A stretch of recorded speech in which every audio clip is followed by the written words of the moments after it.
कोई दिक्कत? सो आप लोगों के लिए हमारे सर है विपिन सर, आपको आज से गाइड करेंगे।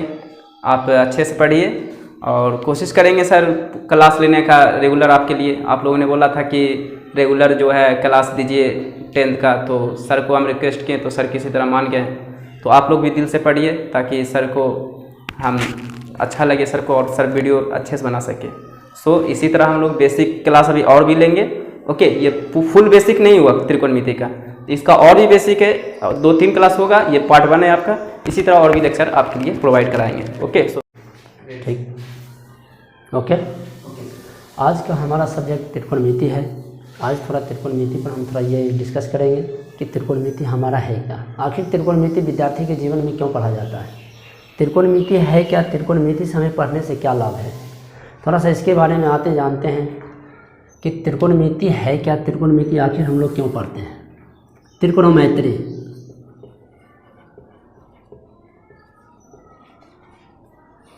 त्रिकोणमिति इसका हिंदी होता है त्रिकोणमिति।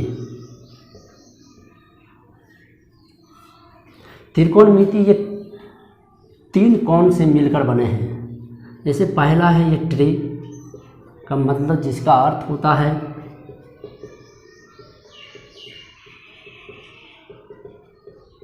तीन। दूसरा है गोनो जिसका अर्थ होता है माप, जिसका अर्थ होता है कोण। मैत्री जिसका अर्थ होता है कोण।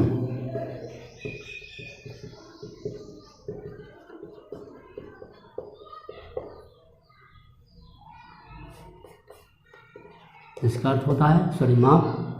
कहने का मतलब है कि 3 कोणों की माप को, 3 कोणों की माप को हम त्रिकोणमिति ही कहते हैं।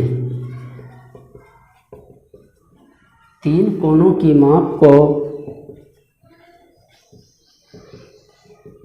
त्रिकोणमिति कहते हैं, या त्रिभुज की माप, या त्रिभुज की माप कहते हैं। थोड़ा सा बच्चों इस पर थोड़ा ये डिस्कस करेंगे कि ये ट्री का अर्थ होता है 3। गोनों का अर्थ होता है कोण। मिति जिसका अर्थ होता है माप। कहते हैं 3 कोणों की माप को हम लोग त्रिकोणमिति कहते हैं। जैसे हम लोग पढ़े होंगे ये त्रिभुज में कि ये 3 एंगल्स होते हैं, 3 रेखा होते हैं। कहते हैं 3 कोण और ये 3 रेखों के मिलने से हमारा ये त्रिभुज बनते हैं। उसी तरह ये त्रिकोणमिति है जिसका अर्थ होता है 3 कोण और 3 माप के अर्थ से जो मिलता है वही हमारा त्रिकोणमिति कहलाता है। तो त्रिकोणमिति के बारे में आते हैं, थोड़ा सा जानकारी लेते हैं।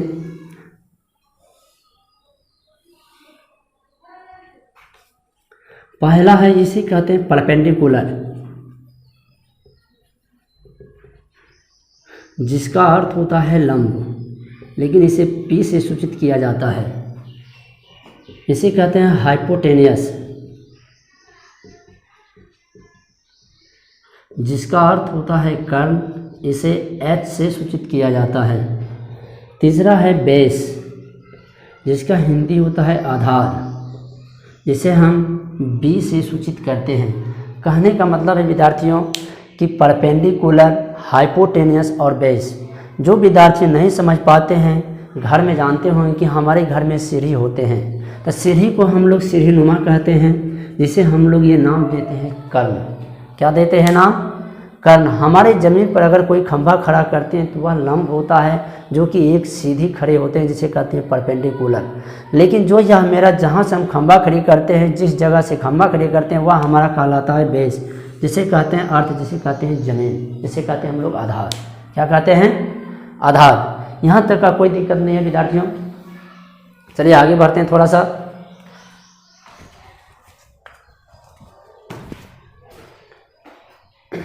कोई दिक्कत है? मिटा दें इसको।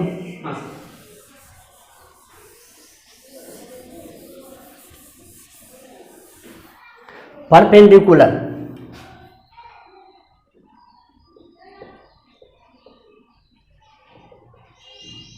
परपेंडिकुलर का हिंदी होता है लंब। बेस का हिंदी होता है आधार। हाइपोटेनियस का हिंदी होता है कर्ण, जिसे हम लंब को P से, आधार को B से, कर्ण को H से सूचित किया जाता है। कहने का मतलब है कि अब थोड़ा आते हैं बेस पर कि हम लोग जानते हैं कि कुछ फार्मूला होते हैं। अब लेकिन फार्मूले से आने से पहले हम लोग थोड़ा सा जानते हैं कि आप लोग 8 क्लास में ये पढ़े ही होंगे कि लंब, आधार और कर्ण के बारे में, कि लंब क्या है, आधार क्या है और कर्ण क्या है। कि आप लोग पढ़े होंगे एक्सरसाइज 8.3 के 8 क्लास के स्टूडेंट फ्रेंड्स के बुक में, कि 8 क्लास के 8.3 अध्याय में है दिया गया कि लंब, आधार और कर्ण के बारे में, कि जो एक लंब होते हैं और एक आधार होते हैं और एक कर्ण होते हैं। जिसे मान लेते हैं इसे अल्फ़ाबेट ABC, यह कोई दिया गया है लंब, यह दिया गया है आधार। अगर कोई कहता है निकालने के लिए मान कर्ण का, तो हम कैसे निकालेंगे? बिना फार्मूला का तो होगा नहीं, बिना फार्मूला का होगा नहीं, तो इसके लिए हमें पहले सूत्र चाहिए। तो सूत्र ये लगाने के लिए हम लोग यहाँ आते हैं सूत्र पर थोड़ा सा, कि फार्मूला होता है कर्ण स्क्वायर, जिसे कहते हैं इंग्लिश में हाइपोटेनियस। कर्ण स्क्वायर और फार्मूला होता है लंब स्क्वायर प्लस आधार स्क्वायर। दूसरा है फार्मूला लंब स्क्वायर बराबर होता है कर्ण स्क्वायर माइनस आधार स्क्वायर। तीसरा है फार्मूला आधार स्क्वायर बराबर कर्ण स्क्वायर माइनस लंब स्क्वायर। लेकिन इसी का एक 3 फार्मूला और होते हैं, जिसे हम लोग कह सकते हैं चौथा में कर्ण बराबर, हम लोग स्क्वायर नहीं देंगे तो स्क्वायर हटाएंगे तो इधर आ जाएगा रूट मेरा, तो इधर आते हैं पढ़ते हैं यहाँ लंब स्क्वायर प्लस आधार स्क्वायर रूट के अंदर। पांचवा है लंब बराबर होता है रूट अंदर कर्ण स्क्वायर माइनस आधार स्क्वायर। छठा है आधार, आधार बराबर फार्मूला होता है रूट अंदर कर्ण स्क्वायर माइनस लंब स्क्वायर। कहने का मतलब है कि अगर यह 3 फार्मूला अगर बच्चे याद है तो यह 3 फार्मूला ऑटोमेटिक है कि याद हो जाएंगे। पहला जानते हैं कर्ण स्क्वायर, कर्ण स्क्वायर फार्मूला होता है लंब स्क्वायर प्लस आधार स्क्वायर। अगर इसी का जानते हैं कि लंब स्क्वायर फार्मूला क्या है, अगर इधर आधार प्लस में है, अगर इसको बाएं साइड लाते हैं तो माइनस में हो जाएगा, तो ये लंब स्क्वायर बराबर हो जाएगा ये कर्ण स्क्वायर माइनस आधार स्क्वायर। यही है आधार स्क्वायर बराबर।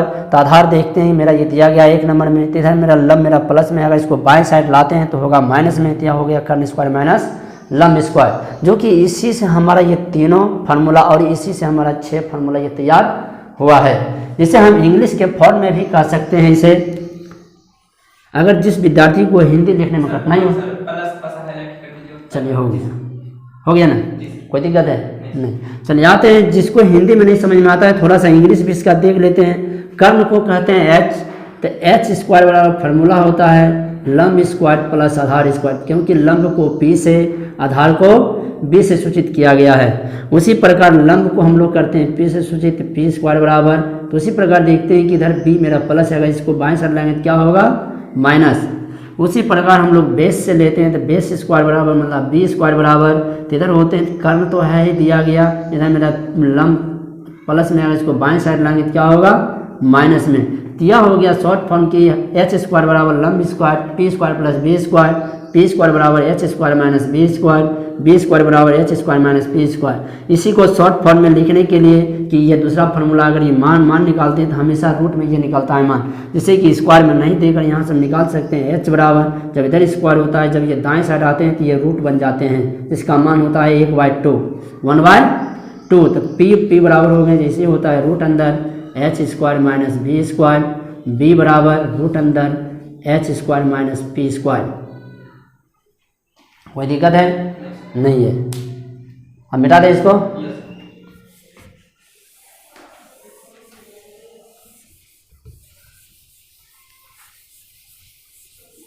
चलिए आते हैं थोड़ा सा अब ये बेस पर कि हमारा क्या है बेस। पहले जाने होंगे कि साइन का हिंदी जया होता है, कॉस का हिंदी ओ जया होता है, टेन का हिंदी ओ को जया होता है।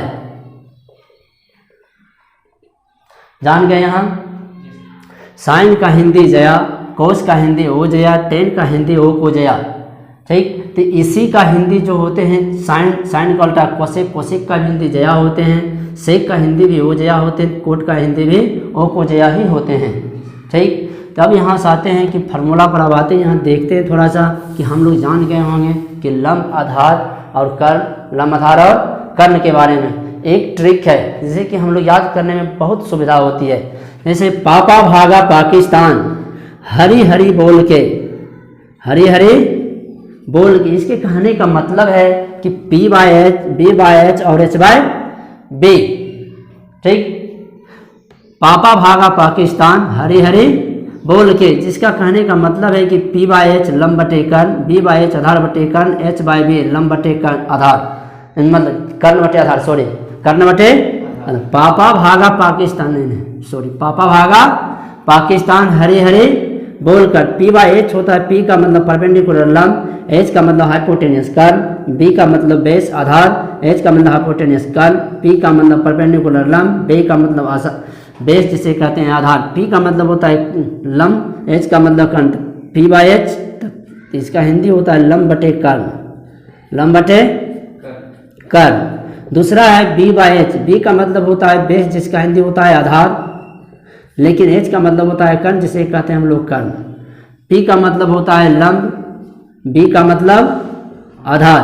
कहने का शॉर्ट फॉर्म में जो बच्चे याद करना चाहेंगे तो उसको आसान से ये याद हो जाएगा। ये ट्रिक है, पापा भागा पाकिस्तान हरी हरी बोल के, हरी हरी बोल के। तो कहने का मतलब है P का मतलब लंब, H का मतलब कर्ण तो होता है लंब बटे कर्ण, B का मतलब आधार, H का मतलब कर्ण तो होता है आधार बटे कर्ण, P का मतलब लंब, B का मतलब आधार तो लंब बटे आधार। यहाँ आते हैं अब साइन। जानते हैं कि एक त्रिभुज होते हैं, कोई मान लेते हैं एंगल इसका अल्फा ही मान लेते हैं, कहीं कहीं मान लेते हैं थीटा भी, कहीं कहीं एक्स भी, कोई भी अल्फ़ाबेट हम लोग मान लेते हैं। यहाँ मानते हैं थीटा, क्या मान लिए? थीटा। जब थीटा मानते हैं, क्योंकि ये त्रिकोणमिति में हमेशा ये थीटा का ही उपयोग हुआ है, ज़्यादातर उपयोग हुआ है थीटा का, तो यहाँ मान लेते हैं साइन थीटा। क्या मान लिए?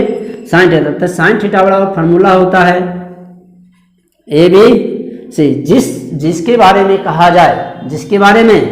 कहा जाए उसके सामने की भुजा हमेशा परपेंडिकुलर मतलब लंब होती है, लेकिन जिसके सामने की भुजा कहा जाए उसके सामने की भुजा हमेशा लंब होती है, लेकिन लंब और आधार चेंज होते हैं, लेकिन कर्ण चेंज नहीं होते। यहाँ लिख देते हैं नोट में, लंब और आधार बदलते हैं लेकिन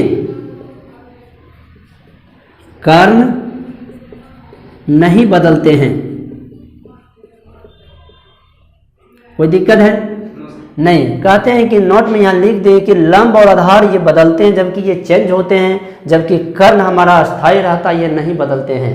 चलिए इसके बारे में आते हैं। साइन थीटा, अगर थीटा माने हैं, अगर थीटा कहता है थीटा को, जब यहाँ थीटा अगर ये दिया हुआ रहेगा तो थीटा का मान रखेंगे, क्योंकि थीटा जो है थीटा की सामने की भुजा क्या होती है? लंब। अगर इसका मान दिया गया है 3, अगर बेस दिया गया है 4, कर्ण दिया गया है 5, हमें ये दिया हुआ रहेगा कि ऐसा अगर ये चित्र में दिया हुआ रहे तो हम लोग यहाँ आसानी से मान निकाल सकते हैं, क्योंकि पहले यह जानते हैं कि साइन थीटा वाला फार्मूला क्या होता है। साइन थीटा वाला फार्मूला होता है लंब बटे कर्ण, जिसको इंग्लिश में कहते हैं P/H। कोस थीटा का फार्मूला होता है आधार बटे कर्ण, जिसको इंग्लिश में कहते हैं B/H। टेन थीटा जिसका फार्मूला होता है लंब बटे आधार, जिसको इंग्लिश में कहते हैं P/B। साइन का उल्टा कोसेक होता है, कोसेक थीटा बराबर होता है, इसी का उलट देते हैं तो हो जाएगा कर्ण बटे लंब। जब इसी को उलट दिए तो यह भी हमारा उलट जाएगा तो हो जाएगा H/P, जिसे कहते हैं कोस का ही उल्टा होता है सेक। सेक थीटा बराबर होता है कर्ण बटे आधार, जिसका ही इसको उलट कर लिखेंगे तो होगा H/B। तीसरा होते हैं टेन का उल्टा कोट। कोट थीटा बराबर होते हैं आधार बटे लंब, आधार बटे लंब। तो इसका जैसे ही सभी को उलट देंगे तो इसको भी हम उलट देंगे, तो इसका उलट देंगे तो क्या हो जाएगा? B/P, तो हो जाएगा ये आधार बटे लंब, आधार बटे लंब। कोई दिक्कत है? नहीं है। अब थोड़ा सा आते हैं कि हम अपने ये चैप्टर पर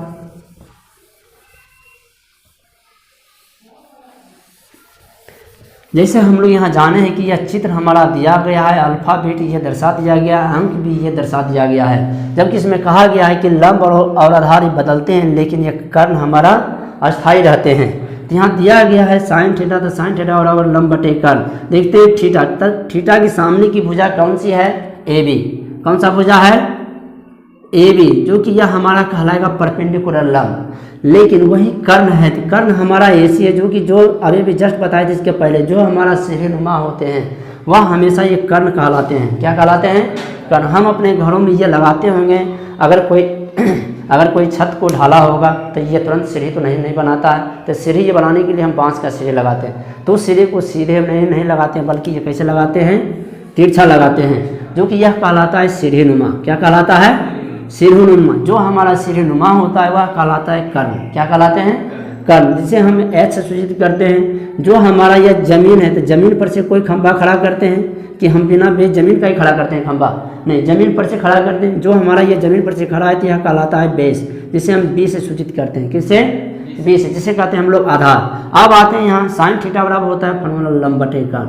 जब लंब मेरा दिया गया है पी, जिसे कहते हैं हम लोग इंग्लिश में सूचित करते हैं पी से, कर्ण को एच से, तो पी हमारा कितना दिया गया है? 3, जबकि एच हमारा कितना दिया गया है? 5। तो हमारा ये आंसर हो जाएगा कि 3/5। जैसे अगर यही हमें पूछ दिया कि कोसेक थीटा बराबर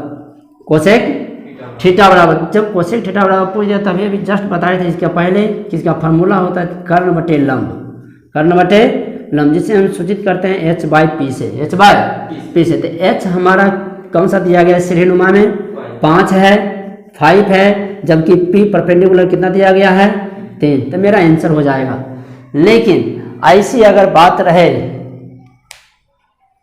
इसको मिटा देते हैं। दूसरे में आते हैं हम कि ऐसा सवाल था तो हमारा बन गया, लेकिन दूसरा सवाल रहेगा सिर्फ अल्फ़ाबेट ये दिया गया है, अल्फ़ाबेट जैसे ए बी सी दिया गया, लेकिन इसका मान दिया गया 5, 12 और 13।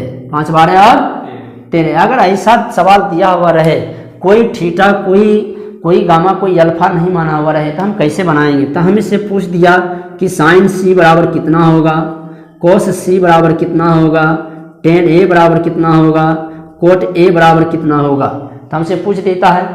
अभी जस्ट बताए थे, इसके पहले आते हैं कि हम बताए थे कि लंब और आधार हमारा चेंज होता है, जबकि ये कर्ण हमारा अस्थायी रहता है। जो सीढ़ीनुमा होते हैं वो क्या होते हैं? अस्थायी होते हैं। जैसे हमको कहा गया किसके बारे में? सी के बारे में। जैसे ही जिसके बारे में कहा जाए तो हमारा फोकस उसी अल्फ़ाबेट पर जाना चाहिए जिसके बारे में कह रहा है। किसके बारे में कह रहा है?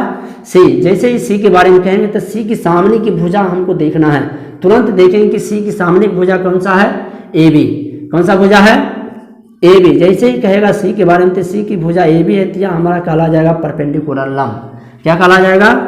लंब। जैसे ही यह लंब होगा, ऑटोमेटिक है कि यह मेरा क्या हो जाएगा? बेस, आधार। क्योंकि लंब और आधार चेंज होते हैं, जबकि हाइपोटेन्यूस मेरा अस्थायी रहते हैं। क्या रहते हैं? अस्थायी। यहाँ साइन सी के बारे में कहते हैं तो साइन थीटा बराबर अभी फार्मूला होता है H by P by H. लंब बटे कर्ण, तो लंब हमारा है कितना दिया गया? 5, जबकि यहाँ कर्ण कितना दिया गया है? 13। तो 5/13 हमारा आंसर हो गया। दूसरा आते हैं कॉस सी। तो कॉस सी के सामने की भुजा लंब होते हैं। क्या होते हैं?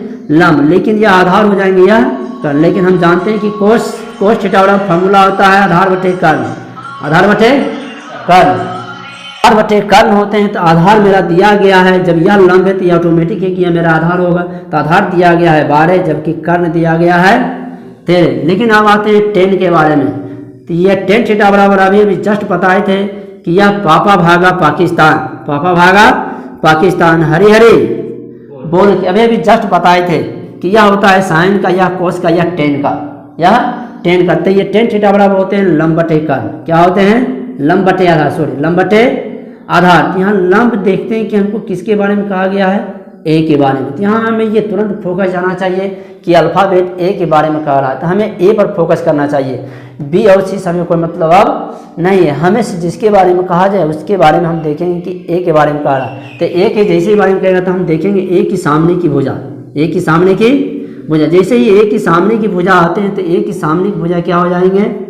लंब। तो लंब हो गया मेरा परपेंडिकुलर 12, तो ऑटोमेटिक है कि जब यह लंब हो गया तो यह मेरा ऑटोमेटिक है कि यह आधार हो जाएगा। तब परपेंडिकुलर मेरा वो हाइपोटेनियस तो मेरा अस्थायी रहता है, वह जब कहते हैं रहेगा। तो ये टेन थीटा बराबर फॉर्मूला होता है लंब बटे आधार। तो लंब हो गया कितना 12, आधार हो गया कितना 5, 12 बटे 5। उसी तरह आते हैं कोट का, तो यहाँ कोट थीटा वाला फार्मूला होता है आधार बटे लंब, आधार बटे लंब। तो यहाँ आधार है कि यहाँ एक ही बारे में कह रहा है, तो आधार हो जाएगा कौन, जब यह मेरा लंब है तो यह मेरा आधार हो जाएगा, ऑटोमेटिक है। तो आधार है 5, तो लंब है कितना 12 आंसर। कोई दिक्कत है इसमें? नहीं। अगर हमें यह 3 कोण दिया हुआ है, तब अगर कोई हमें 2 कोण अगर दिया हुआ रहे तो तीसरा कोण हम कैसे निकालेंगे, कैसे निकालेंगे?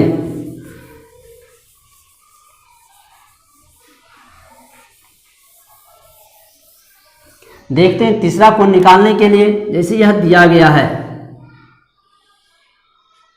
यह दिया गया, मान लेते हैं अल्फाबेट ए बी सी। अगर यह दिया गया है 3 और यह दिया गया है 5, तो हमें यहाँ देखना है कि सबसे पहले हमें कोई थीटा के बारे में नहीं देखना। जो हमारा जो हमारा खड़ा रहता है खंभा, वह लंब होता है। जिस ये ज़मीन पर खड़ा होता है वह मेरा आधार होता है, लेकिन जो मेरा सीढ़ी नुमा होता है वह हमेशा कर्ण होते हैं। क्या होते हैं? कर्ण। लेकिन हमें यहाँ लंब दिया गया है, कर्ण दिया गया, तो हमें क्या नहीं दिया गया है? बेस। क्या नहीं दिया गया है? बेस। आधार नहीं दिया गया है, तो हमें यहाँ से पहले आधार निकालना है। हम यहाँ अभी जस्ट बताए थे कि आधार बराबर फार्मूला होता है रूट अंडर कर्ण स्क्वायर माइनस लंब स्क्वायर। तो आज मेरा देखते हैं कि हाइपोटेनियस है कितना कर्ण 5, जब स्क्वायर है इस पर भी स्क्वायर होगा, माइनस है तो माइनस, जब लंब है तो लंब मेरा 3 है, जब इस पर स्क्वायर है तो इस पर भी क्या हो गए स्क्वायर। अब देखते हैं स्क्वायर का मतलब होता है 2 बार लिखना। जब 2 जितना पावर रहते हैं उस अंक पर, उस अंक को हम उतना बार ये गुना करते हैं। अगर पावर 3 रहता तो 5 को हम 3 बार गुना करते। 5 पर पावर 2 है तो हम इसको 2 बार गुना करेंगे, 5 गुने 5, माइनस 3 पर कितना पावर है 2, तो इसको 2 बार गुना करेंगे। अब यहाँ देखेंगे कि 5 गुना 5 करेंगे तो कितना होगा 25, 3 गुना 3 9। जब यहाँ 25 में से आप देखते हैं कि 9 घटाना है, 25 में से 9 घटाएंगे तो कितना बचेगा 16, मतलब 16 बचेगा। 16 का वर्गमूल कितना होता है 4। आप लोग पढ़ चुके हैं 8वां में, मतलब ये वर्गमूल घनमूल सभी। तो यहाँ 16 का वर्गमूल 4, तो मेरा बेस यहाँ निकाल लिए कितना आ गया 4। अब यहाँ से किसी का भी अगर मान कहेगा निकालने के लिए, तब यहाँ से निकालना बहुत आसान हो जाएगा, आसान हो जाएगा। कोई दिक्कत है? नहीं। विद्यार्थियों, ये जो हम बताए ये मेरा पार्ट 1 था, जो कि अगले सब्जेक्ट में जो आएगा ये पार्ट 2, उसमें थोड़ा सा इससे और भी थोड़ा ये बेहतर से बताया जाएगा। ठीक है, कोई दिक्कत? सो आप लोगों के लिए हमारे सर हैं विपिन सर, आपको आज से गाइड करेंगे। आप अच्छे से पढ़िए और कोशिश करेंगे सर क्लास लेने का रेगुलर आपके लिए। आप लोगों ने बोला था कि रेगुलर जो है क्लास दीजिए 10th का, तो सर को हम रिक्वेस्ट किए तो सर किसी तरह मान गए। तो आप लोग भी दिल से पढ़िए ताकि सर को हम अच्छा लगे सर को, और सर वीडियो अच्छे से बना सके।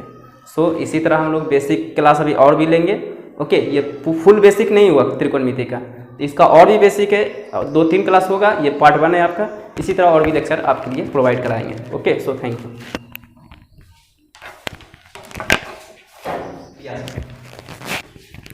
सो आप लोगों के लिए हमारे सर हैं विपिन सर, आपको आज से गाइड करेंगे। आप अच्छे से पढ़िए और कोशिश करेंगे सर क्लास लेने का रेगुलर आपके लिए। आप लोगों ने बोला था कि रेगुलर जो है क्लास दीजिए 10th का, तो सर को हम रिक्वेस्ट किए तो सर किसी तरह मान गए।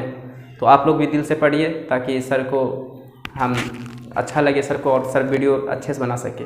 सो इसी तरह हम लोग बेसिक क्लास अभी और भी लेंगे। ओके, ये फुल बेसिक नहीं हुआ त्रिकोणमिति का, इसका और भी बेसिक है, 2-3 क्लास होगा, ये पार्ट 1 है आपका। इसी तरह और भी लेक्चर आपके लिए प्रोवाइड कराएंगे। Okay, so thank you.